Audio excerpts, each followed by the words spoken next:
إن الحمد لله نحمده ونستعينه ونستغفره ونؤمن به ونتوكل عليه ونعوذ بالله من شرور أنفسنا ومن سيئات أعمالنا من يهده الله فلا مضل له ومن يضلل فلا هادي له وأشهد أن لا إله إلا الله وحده لا شريك له وأشهد أن محمدا عبده ورسوله قال الله تبارك وتعالى في كلامه المجيد أعوذ بالله من الشيطان الرجيم بسم الله الرحمن الرحيم يا أيها الذين آمنوا اتقوا الله حق تقاته ولا تموتن إلا وأنتم مسلمون يا أيها الناس اتقوا ربكم الذي خلقكم من نفس واحدة وخلق منها زوجها وبث منهما رجالا كثيرا ونساء واتقوا الله الذي تساءلون به والأرحام إن الله كان عليكم رقيبا يا أيها الذين آمنوا اتقوا الله وقولوا قولا سديدا يصلح لكم أعمالكم ويغفر لكم ذنوبكم ومن يطع الله ورسوله فقد فاز فوزا عظيما أما بعد فإن خير الحديث كتاب الله وخير الهدي هدي محمد صلى الله عليه وسلم وشر الأمور محدثاتها وكل محدثة بدعة وكل بدعة ضلالة وكل ضلالة في النار أعوذ بالله من الشيطان الرجيم بسم الله الرحمن الرحيم كنتم خير أمة أخرجت للناس تأمرون بالمعروف وتنهون عن المنكر وتؤمنون بالله إلى آخر الآية رب اشرح لي صدري ويسر لي امري واحلل عقدة من لساني يفقهوا قولي رب زدني علما رب زدني علما رب زدني علما. تمام تعریف و توصیف اس وحدہ لا شریک کے لیے لائق و زیبا ہے جو خالق کائنات ہے، جس نے ہمیں اور آپ کو اور اس پوری کائنات کو وجود بخشا. بعدہ انگنت درود و سلام ہو تمام انبیاء کرام پر، خصوصاً آخری نبی احمد مجتبی محمد مصطفیٰ صلی اللہ علیہ وسلم کی ذات گرامی پر کہ جن کو رب العالمین نے رحمت کائنات بنا کر کے بھیجا ہے اور جنہوں نے دین اسلام جن کی مرہون منت ہم تک صحیح سلامت پہنچا ہے. محترم حضرات، آج کی اس مبارک موقع پر شریک ہونے والے تمام نوجوانان، خواتین ملت، اللہ رب العزت کی ذات وہ ذات ہے کہ جس نے اس کائنات کو وجود بخشا، اس دنیا کو بنایا. اس دنیا کو بنانے کے بعد بنانے والا خالق ہی یہ اعلان کرتا ہے کہ کل من علیہا فان. اس دنیا میں جتنی چیزیں آئی ہیں سب کو فنا ہونا. بنانے والا خالق ہی یہ اعلان کرتا ہے کہ دنیا کی ساری چیزیں فانی ہیں. دنیا میں جتنی چیزیں ہیں سب کے سب فنا ہونے والی ہے. ہر چیز فنا ہونے والی ہے. رب کائنات کہتا ہے، وہ رب کہتا ہے جس نے اس کائنات کو پیدا کیا. اور یہ سمندر جو ہم دیکھ رہے ہیں، یہ پہاڑ جو ہم دیکھ رہے ہیں، یا یہ زمین جس پر ہم چل رہے ہیں، یا کائنات کی جتنی مخلوقات ہیں جس سے ہم فائدہ اٹھا رہے ہیں، ساری کے ساری چیزیں فنا ہونے والی. کسی کو دائمی زندگی یہاں پر نہیں ہے، حتیٰ کہ انسانوں کو نہیں. انسانوں میں افضل البشر اللہ کے نبی صلی اللہ علیہ وسلم کو بھی اس دنیا میں دوام نہیں. اللہ تبارک و تعالیٰ نے فرمایا وَمَا جَعَلْنَا لِبَشَرٍ مِّن قَبْلِكَ الْخُلْدَ أَفَإِن مِتَّ فَهُمُ الْخَالِدُونَ. سورہ انبیاء کی آیت ہے. اللہ تبارک و تعالیٰ نے ارشاد فرمایا کہ ہم نے کسی بھی انسان کو اس دنیا میں ہمیشہ نہیں رکھا ہے. اگر اللہ کے نبی سب کو موت آئی ہے تو تم کون سے بچنے والے ہو؟ تم کو بھی موت ہے. اللہ تبارک و تعالیٰ نے کائنات کو پیدا کیا اور کائنات کو پیدا کرنے کے بعد یہ اعلان کیا کہ کائنات کی ساری چیزیں فنا ہونے والی ہیں۔ آپ دیکھیے پہاڑ جو ہم اپنے آنکھوں سے دیکھتے ہیں، پہاڑ کے بارے میں اللہ تبارک و تعالیٰ نے کیا ارشاد فرمایا؟ وَيَسْأَلُونَكَ عَنِ الْجِبَالِ فَقُلْ يَنسِفُهَا رَبِّي نَسْفًا فَيَذَرُهَا قَاعًا صَفْصَفًا۔ سورہ طٰہٰ کی آیت ہے۔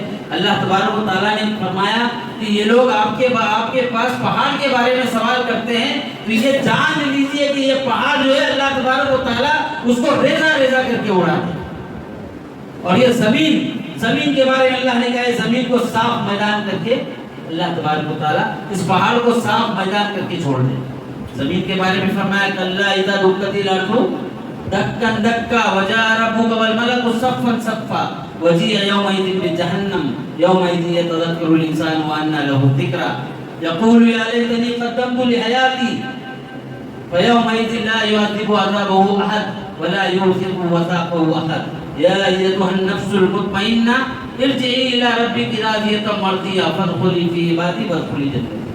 زمین کے بارے میں اللہ تبارک و تعالیٰ ارشاد فرماتا ہے کلا اذا دکت الارض دکا دکا، زمین یقیناً یہ زمین پھوٹ پھوٹ کر کے برابر کر دی جائے۔ جتنی بھی چیزیں آئی ہے کائنات میں سب فنا ہونے والی ہے، کسی کو دوام نہیں۔ اور یہ زندگی جو اللہ نے دی ہے نا، یہ کھیل کود اور تماشے کا نام نہیں ہے۔ اللہ تبارک و تعالیٰ نے بے مقصد اس لیے یہ زندگی نہیں بنا۔ جب کوئی چیز فنا ہونے والی ہے تو ظاہر سی بات ہے جب وہ وجود میں آئی ہے تو کوئی نہ کوئی مقصد ضرور ہوگا اس کے وجود میں آنے کا۔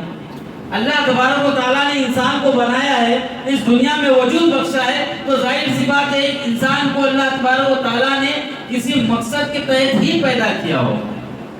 جب یہ زندگی دائمی نہیں ہے تو ظاہر سی بات ہے جب آئے ہیں کچھ دن، جتنے بھی دن اللہ نے یہ زندگی دی ہے تو کسی نہ کسی مقصد کے تحت دی ہوگی۔ ایک جگہ اللہ نے کہا نا الذی خلق الموت والحیات لیبلوکم ایکم احسن عملا، ہم نے موت اور حیات کو پیدا اس لیے کیا تاکہ ہم آزمائیں تم میں سے اچھا عمل کون کرتا ہے۔ یہ اللہ تبارک و تعالیٰ نے مقصد بیان کیا ہے زندگی کا کہ زندگی میں اللہ تبارک و تعالیٰ نے لایا ہے، وجود بخشا ہے، تو مقصد یہ دیا ہے کہ تم کو آزمائیں۔ اللہ تبارک و تعالیٰ آزمانا چاہتا ہے۔ تم کچھ نہیں تھے، وجود کس نے بخشا؟ اللہ تبارک و تعالیٰ نے۔ انسان کی کوئی انسان کا تذکرہ ہی نہیں تھا۔ اللہ نے کہا هل اتى على الانسان حين من الدهر لم يكن شيئا مذكورا۔ اللہ تبارک و تعالیٰ نے فرمایا کہ یہ کیا انسان پر وہ وقت نہیں آیا تھا جب کوئی قابل ذکر چیز آئی نہیں؟ ایک وقت تھا جب انسان کا کوئی ذکر ہی نہیں تھا، لیکن اللہ تعالیٰ کہتا ہے انا خلقنا الانسان من نطفة امشاج نبتلیہ فجعلناہ سمیعا بصیرا۔ اللہ تبارک و تعالیٰ کہتا ہے ہم ہی ہیں جس نے اس انسان کو وجود دیا تاکہ ہم آزمائیں، ملے جلے نطفے سے پیدا کیا تاکہ ہم آزمائیں، اور ہم نے اس کو قوت سماعت بھی قوت بصر دی۔ اللہ تبارک و تعالیٰ نے پیدا کیا، پیدا کرنے کے بعد آنکھ دیا، کان دیا سننے کے لیے تاکہ اچھی اچھی چیزیں ہم سن سکیں، تاکہ اللہ تبارک و تعالیٰ نے یہ جو اعضاء و جوارح دیے ہیں نا، ان اعضاء و جوارح کے ذریعے سے اللہ تبارک و تعالیٰ آزما سکے انسان کو کہ آیا یہ جو نعمت اللہ نے دی ہے اس نعمت کا کیسے استعمال کرتا ہے۔ یہ مقصد ہے اللہ تبارک و تعالیٰ نے بیان کیا ہے۔ کہنے کا مطلب یہ ہے کہ یہ دنیاوی زندگی جو اللہ تبارک و تعالیٰ نے دی ہے، یہ دنیاوی زندگی بے مقصد نہیں ہے۔ اللہ تبارک و تعالیٰ نے انسان کو وجود بخشا، انسان کو اس دنیا میں لایا، انسان کو دنیا میں لانے کے بعد اللہ تبارک و تعالیٰ نے ایک بڑے عہدے پر انسان کو فائز کیا، ایک بہت بڑے عہدے۔ کیا ہوتا ہے وہ؟ دیکھیے مقصد زندگی کا کیا ہے۔ ہم ہمیشہ مقصد کو اور ٹارگیٹ کو ذہن میں رکھیں کہ اللہ نے اگر دنیا میں وجود بخشا ہے تو کس لیے بخشا ہے۔ اللہ تبارک و تعالیٰ نے فرمایا کنتم خیر امۃ اخرجت للناس تأمرون بالمعروف وتنہون عن المنکر وتؤمنون باللہ۔ یہ ٹارگیٹ ہے، یہ مشن ہے جو اللہ تبارک و تعالیٰ نے اپنے بندوں کو دیا ہے، انسانوں کو دیا ہے۔ ہماری زندگی یوں ہی نہیں ہے۔ اللہ تبارک و تعالیٰ نے بے مقصد نہیں پیدا کیا۔ اس دنیا میں اللہ تبارک و تعالیٰ نے ایک بہت بڑے عہدے پر انسان کو فائز کیا ہے۔ اللہ تبارک و تعالیٰ نے اپنا ریپریزنٹیٹیو بنا کر کے اس دنیا میں ہم کو بھیجا ہے۔ اللہ نے کیا کہا کنتم خیر امۃ اخرجت للناس، بہت ساری امتیں اس دنیا میں آئی۔ اللہ کے نبی صلی اللہ علیہ وسلم کے پہلے بہت ساری امتیں اس دنیا میں آئی، لیکن اس امت محمدیہ کا یہ امتیاز ہے کہ اللہ تبارک و تعالیٰ نے اسے خیر امت کے لقب سے ملقب کیا۔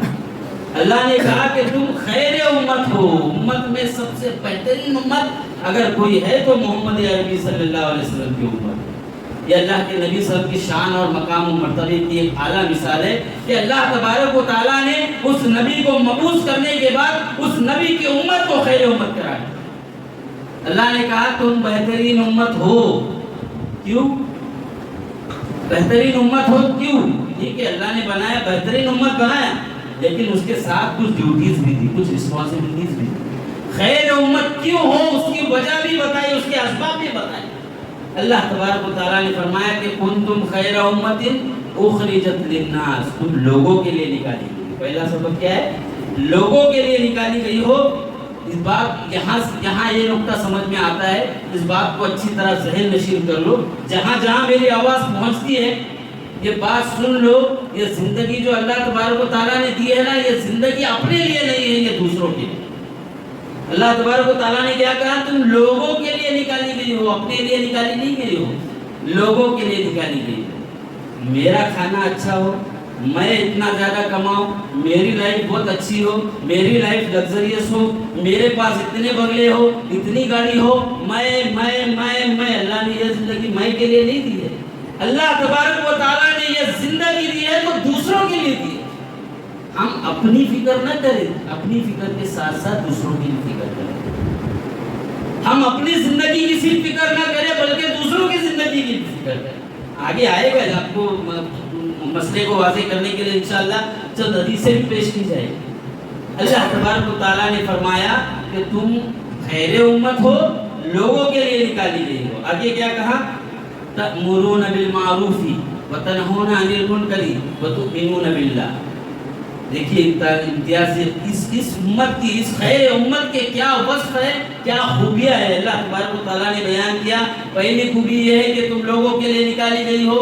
لوگوں کے لیے نکالنے کا مطلب یہ ہے کہ تم لوگوں کو معروف کا حکم دیتے ہو، جو اچھی چیزیں ہیں ان کا حکم دیتے ہو، توحید کی طرف بلاتے ہو، نمازوں کی پابندی کی طرف بلاتے ہو، اچھے اخلاق کی طرف بلاتے ہو۔ وَتَنْهُونَ عَنِ الْمُنْكَرِ، منکرات سے روکتے ہو، شرک سے روکتے ہو، بدعات سے روکتے ہو، خرافات سے روکتے ہو، گناہوں سے روکتے ہو۔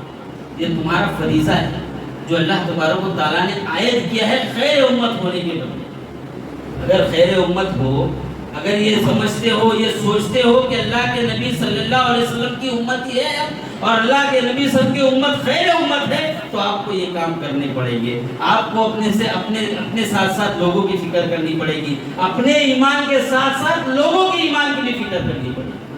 آپ یہ نہیں سوچ سکتے ہو میں تو ایماندار ہوں، میں تو توحید پرست ہوں، میں تو نمازیں پڑھتا ہوں، میں تو اسلام کے احکام پر عمل کرتا ہوں، دوسرے کرے نہ کرے مجھے اس سے کیا۔ یہ آپ کا سوچنا خیر امت کے منافی۔ اللہ تبارک و تعالیٰ نے فرمایا کہ خیر امت بنایا ہے، لوگوں کے لیے نکالی گئی ہو، معروف کا حکم دیتے ہو، برائی سے روکتے ہو اور اللہ پر ایمان لاتے ہو۔ یہ اوصاف اللہ تبارک و تعالیٰ نے بیان کیے ہیں۔ کہنے کا مطلب یہ ہے کہ امر بالمعروف و نہی عن المنکر، جو آج اس مختصر سے وقت کا میرا موضوع ہے، کہ اس فریضے کی ادائیگی کے لیے اللہ تبارک و تعالیٰ نے خیر امت کا لقب دیا ہے۔ اس فریضے کو سمجھنے کی ضرورت ہے، اس فریضے کو سمجھنے کی ضرورت ہے۔ ہم دین اور اسلام پر عمل اپنی حد تک نہ رکھیں، بلکہ ہم عمل کریں اور ساتھ ساتھ یہ بھی فکر کریں کہ لوگ اس پر کیسے عمل کریں، لوگ توحید و سنت کی طرف کیسے آئیں، لوگ اپنے اخلاق کو کیسے بہترین بنائیں جیسے اللہ کے نبی اور صحابہ کا اخلاق صلی اللہ علیہ وسلم۔ لہذا امر بالمعروف اور نہی عن المنکر، اس کی بہت زیادہ فضیلت قرآن اور حدیث میں آئی ہے۔ اللہ تبارک و تعالیٰ نے ایک جگہ ارشاد فرمایا، ایسے لوگ جو اس فریضے کو ادا کرتے ہیں، اللہ تبارک و تعالیٰ نے ان کی تعریف بیان کی۔ اللہ نے کہا مِنْ أَهْلِ الْكِتَابِ أُمَّةٌ قَائِمَةٌ يَتْلُونَ آيَاتِ اللَّهِ آنَاءَ اللَّيْلِ وَهُمْ يَسْجُدُونَ۔ اللہ تبارک و تعالیٰ نے ارشاد فرمایا کہ اہل کتاب میں سے ایک امت تھی جو دین پر قائم تھی، جو حق پر قائم تھی اور اللہ تبارک و تعالیٰ کی آیتوں کی تلاوت کرتی تھی اور راتوں کو اٹھ کر کے اللہ تبارک و تعالیٰ کے لیے سجدہ کرتی تھی۔ اس کے بعد کیا فرمایا؟ یؤمنون باللہ والیوم الآخر، وہ اللہ پر ایمان لاتے تھے اور آخرت کے دن پر ایمان لاتے تھے.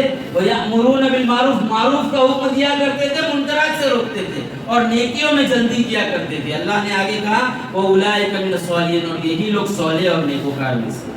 یعنی جو یہ فریضہ ادا کرے گا, جو معروف کی طرف لوگوں کو بلائے گا, جو منکرات سے لوگوں کو روکے گا, اللہ تبارک و تعالیٰ کی ذمہ وہ صالح قرار دیا جائے گا. وہ نیک اور صالح لوگوں میں سے اس کا شمار ہوگا جو یہ فریضہ کی ادائیگی کرے گا. اب آپ سوچئے اس کا مفہوم مخالف کیا ہو سکتا ہے؟ جو یہ فریضہ ادا نہیں کرے گا وہ نیک ہو سکتا ہے؟ کبھی نیک نہیں ہو سکتا. اللہ کے نبی صلی اللہ علیہ وسلم نے ایک مرتبہ صحابہ کرام سے فرمایا ایاکم والجلوس بالطرقات, راستے میں بیٹھنے سے بچو. اللہ کے نبی نے صحابہ کرام کو راستے میں بیٹھنے سے منع کیا.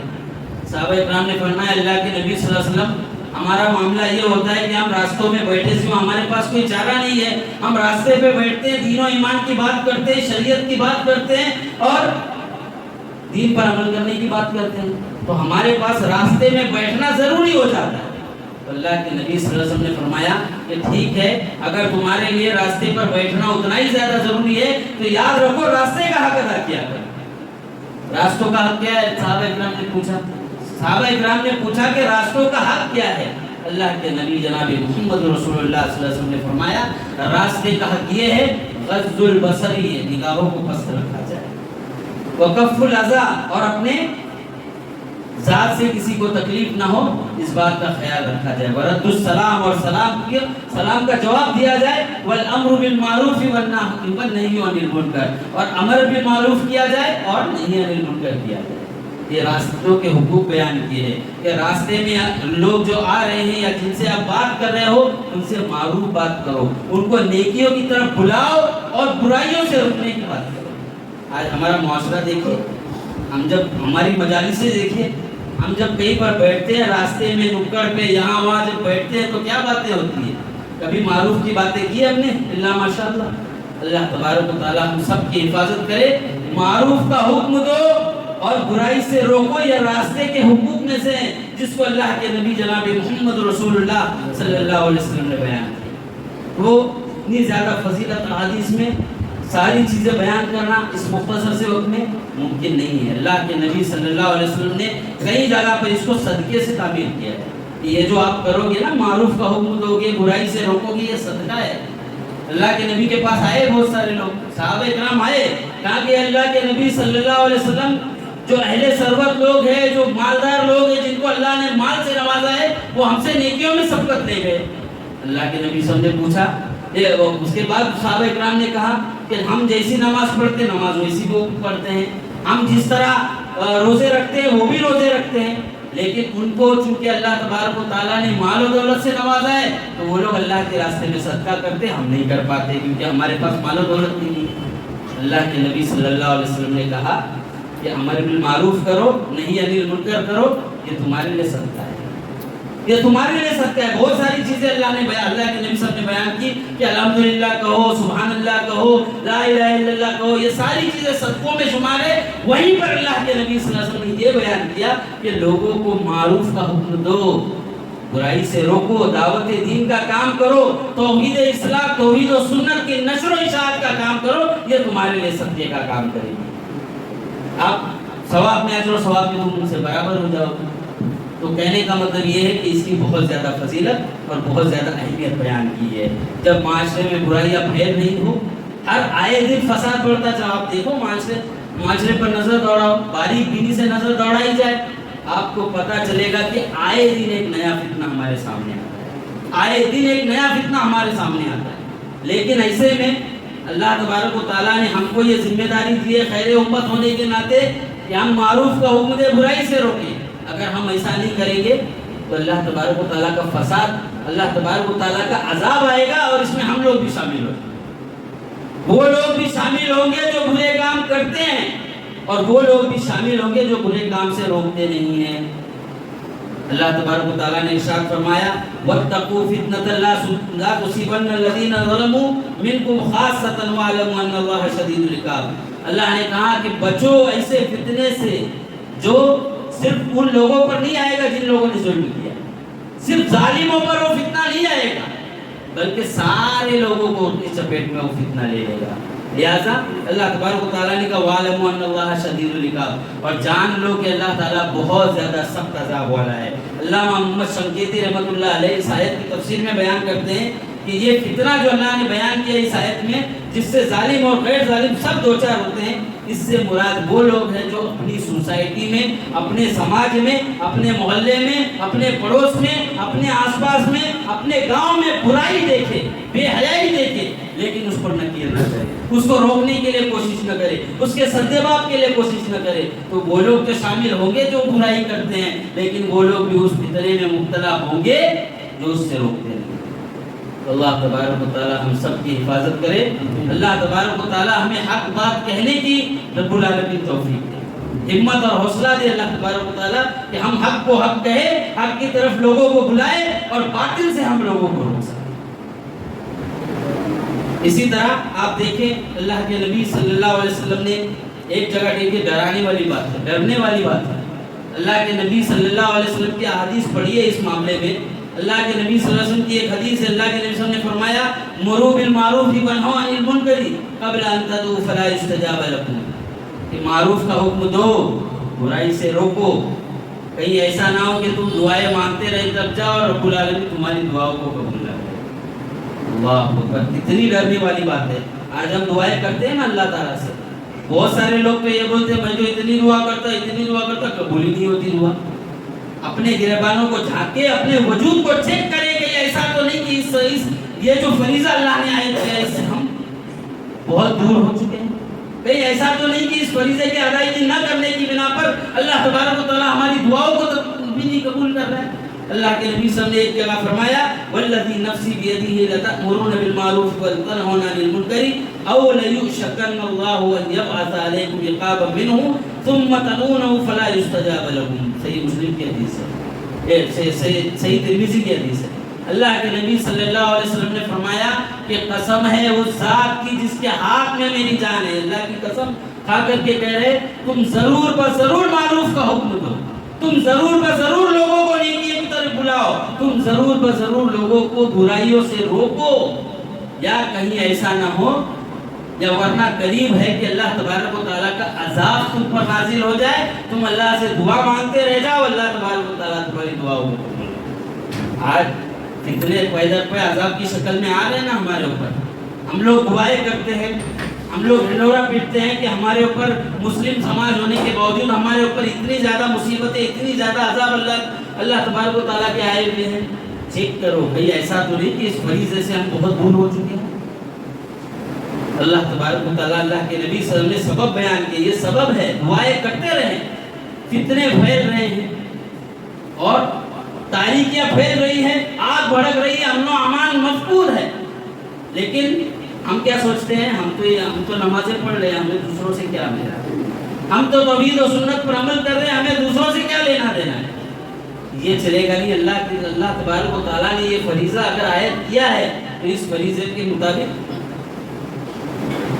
کے مطابق اپنی زندگی کو گزارنا پڑے گا اور لوگوں کو معروف کا حکم دینا پڑے گا، برائیوں سے روکنا پڑے گا. یہ فریضہ ہے جو اللہ نے عائد کیا. اسی طرح آپ دیکھو یہ فریضہ اگر ادا نہ کیا جائے، اس فریضے پر عمل نہ کیا جائے، خیر امت کا اللہ تبارک و تعالیٰ نے جو خطاب دیا ہے، اس خیر امت کے جو اسباب بیان کیے ہیں، اگر اس پر عمل نہ کیا جائے تو اللہ تبارک و تعالیٰ کی طرف سے تباہی اور بربادی لازمی. نعمان بن بشیر رضی اللہ تعالیٰ عنہ کہتے ہیں کہ اللہ کے نبی صلی اللہ علیہ وسلم نے فرمایا کہ اللہ کے حدود پر قائم رہیے. یہ مثال سنیے، اللہ کے نبی صلی اللہ علیہ وسلم نے کتنی پیاری مثال بیان کی.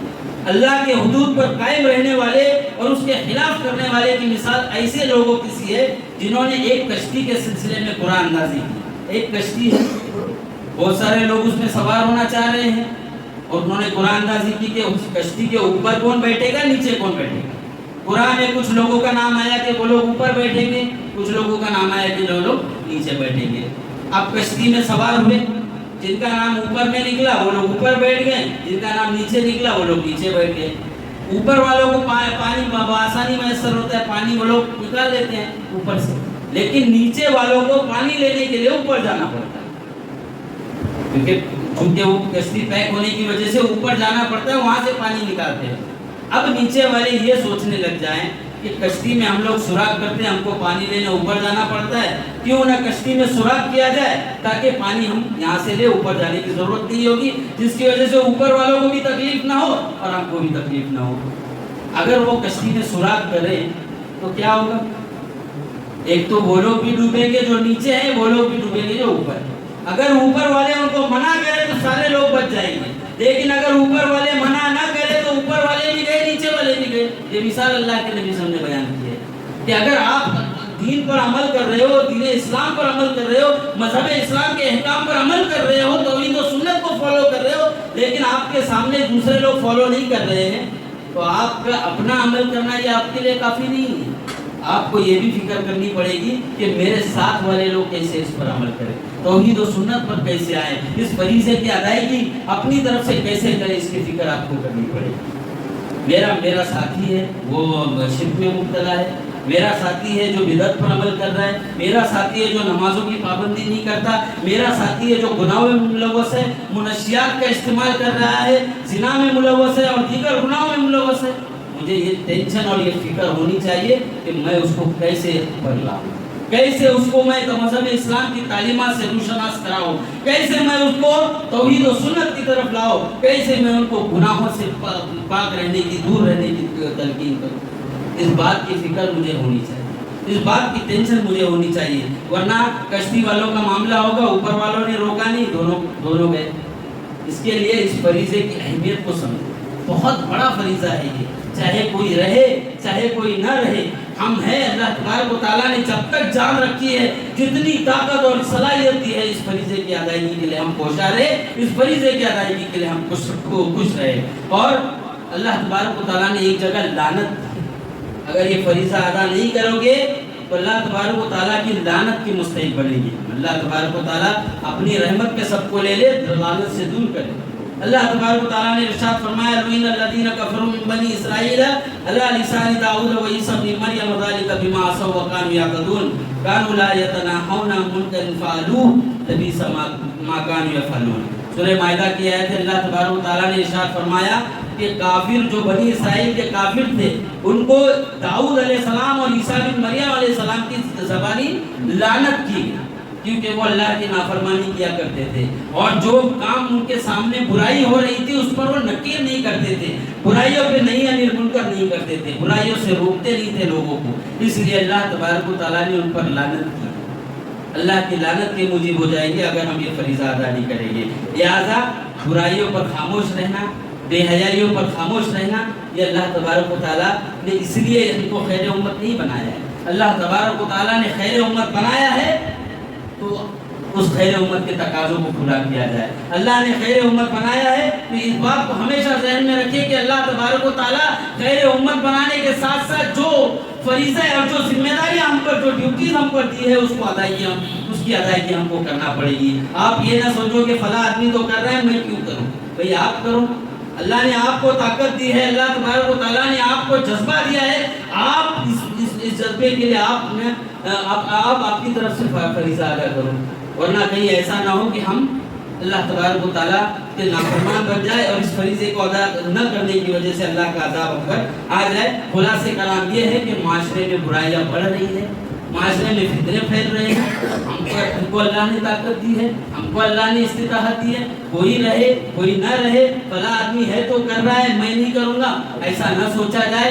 جتنی بھی طاقت اور جتنی بھی صلاحیت اللہ نے دی ہے اس فریضے کی ادائیگی کے لیے لگائے. اور یاد رکھیے یہ جو طاقت اور قوت اللہ نے دی ہے نا, اللہ تبارک و تعالیٰ اگر دینے پر قادر ہے تو اللہ تعالیٰ چھیننے پر بھی قادر ہے.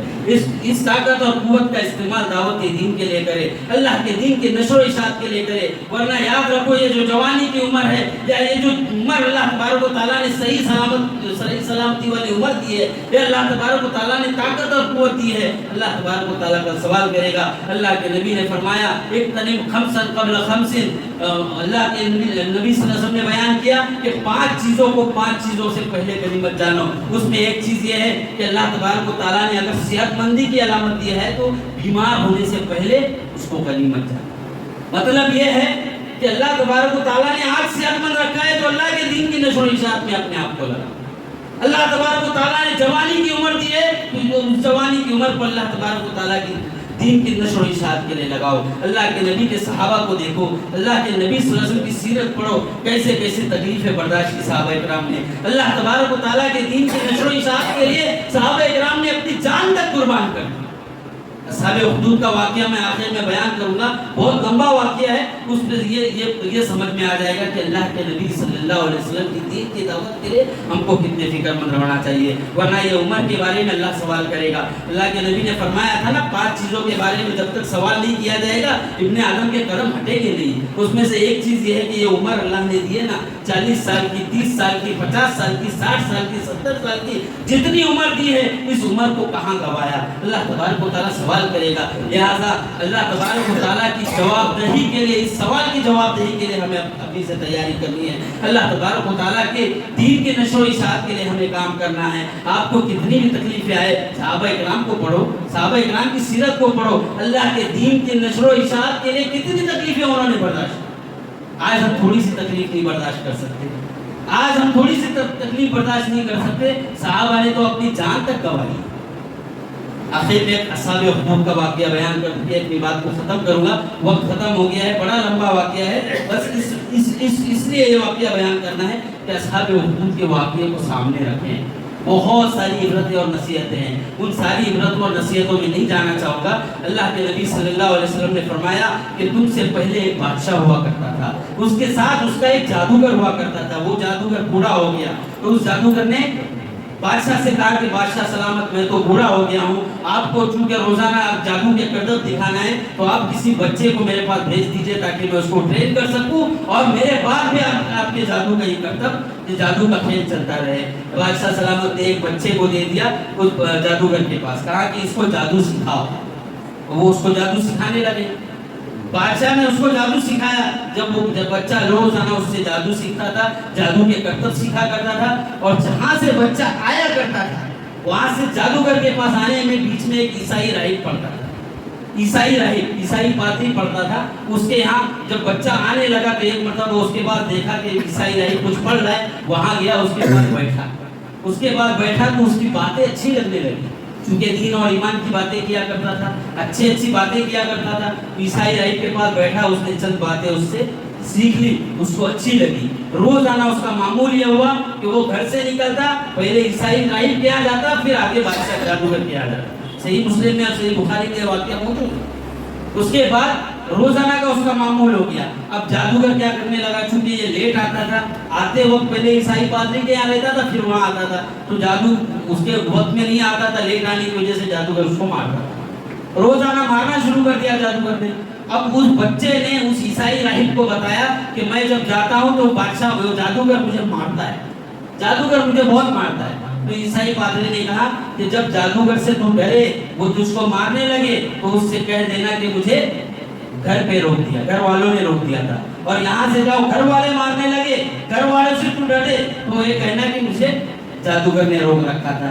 اب بچے نے اسی طرح کیا, جادوگر مارنے لگا تو کہا کہ مجھے گھر والوں نے روکا, گھر والوں سے کہا کہ مجھے جادوگر نے روکا. ایک مرتبہ وہ آ رہا تھا کہ لوگوں کے آنے جانے کے راستے میں بہت بڑا جانور پڑا, بہت بڑا جانور گھائل ہو گیا, جس کی وجہ سے آمد و رفت کا راستہ بند ہو گیا. لوگ آ نہیں رہے تھے, یہاں نہیں آ رہے تھے, یہاں سے وہاں نہیں جا پا رہے تھے.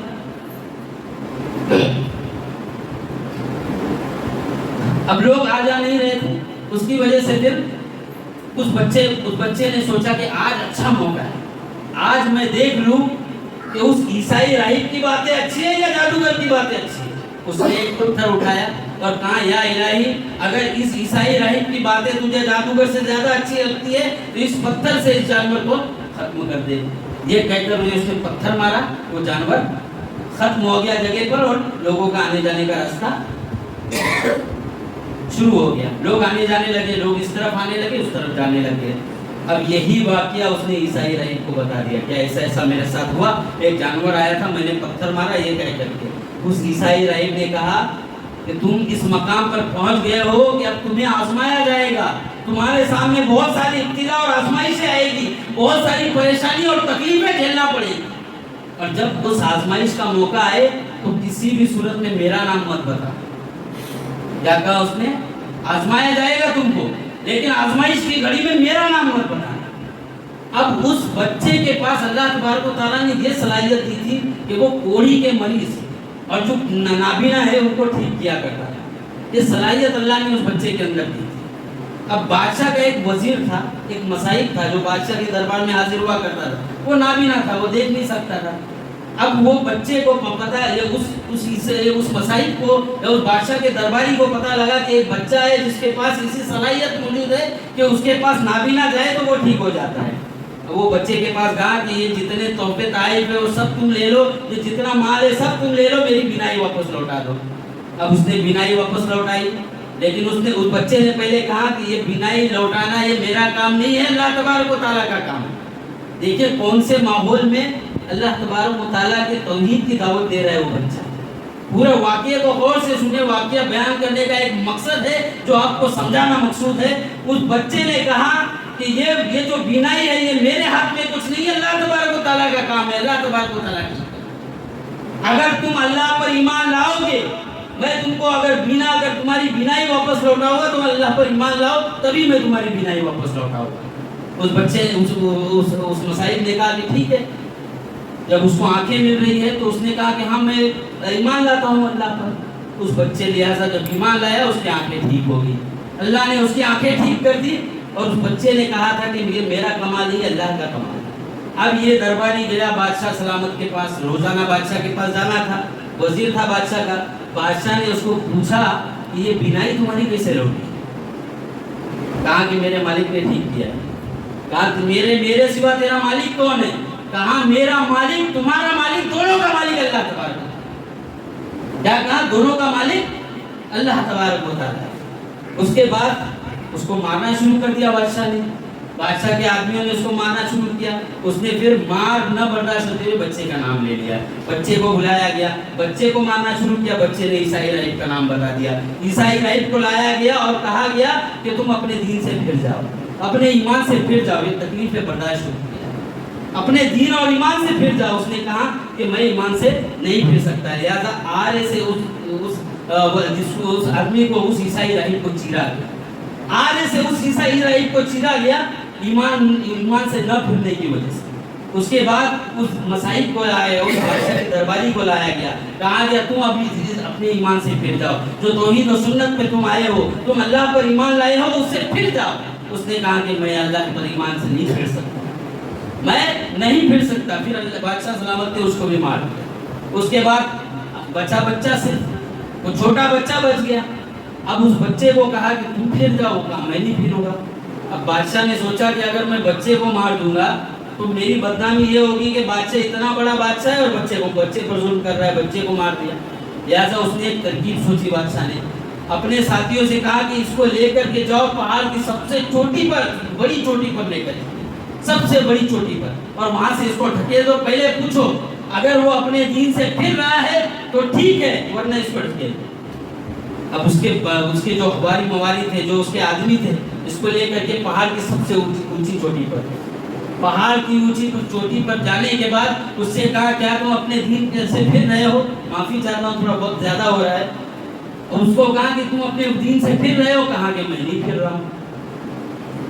اس کے بعد اس بچے نے اللہ تبارک و تعالیٰ سے دعا کی, اللہ سے کہا کہ اللہم اکفنہم بما شئت, اے اللہ تو مجھے ان کے شر سے بچا دے. اللہم اکفنہم بما شئت, تو میرے لیے کافی ہو, تو میرے لیے ان کے شر سے میری حفاظت کر. پھر اللہ تبارک و تعالیٰ کے حکم سے پہاڑ ہلا. پہاڑ ہلنے کی وجہ سے سارے لوگ جو بادشاہ کے آدمی تھے سب گر گئے, اور بچہ بچ گیا. وہ بچہ واپس سے بادشاہ سلامت کے دربار میں آیا, بادشاہ کے پاس آیا. بادشاہ نے سوچا باقی ساتھی کہاں ہیں, باقی ساتھی تو اللہ نے ان کو پہاڑ کو ہلا دیا اور سب گر گئے. اس کے بعد بادشاہ نے پھر کہا کہ اس کو سمندر میں لے جاؤ, اور جب بیچوں بیچ پہنچ جاؤ اس کے بعد اس سے کہو کہ تم اپنے دین سے پھر رہے ہو, نہیں پھرے تو ٹھیک ہے, نہیں تو دھکیل دو. پھر بادشاہ کے آدمی لے کر گئے سمندر میں. پھر اس سے کہا, اس بچے نے وہی دعا کی, اللہم اکفنی بما شئت, اے اللہ مجھے ان کے شر سے تو کافی ہو جائے, ان کے شر سے میری حفاظت کر. اس کے بعد سیلاب آیا اور سمندر میں وہ سارے لوگ ڈوب گئے, وہ بچہ بچ گیا. واپس وہ بادشاہ کے پاس آیا, بادشاہ کو کہا کہ تیرے آدمی تو ڈوب گئے. اس کے بعد بچے نے بادشاہ سے کہا, اب یہاں سے سننے اور غور کرنے کا موقع. اس بچے نے بادشاہ سے کہا کہ تو مجھے اس وقت تک نہیں مار سکتا جب تک کہ میں جو طریقہ بتاتا ہوں وہ نہ اپنائے۔ بادشاہ نے پوچھا ایسا کون سا طریقہ ہے جو تو بتا رہا ہے؟ اس کے بعد بادشاہ نے اس سے طریقہ پوچھا۔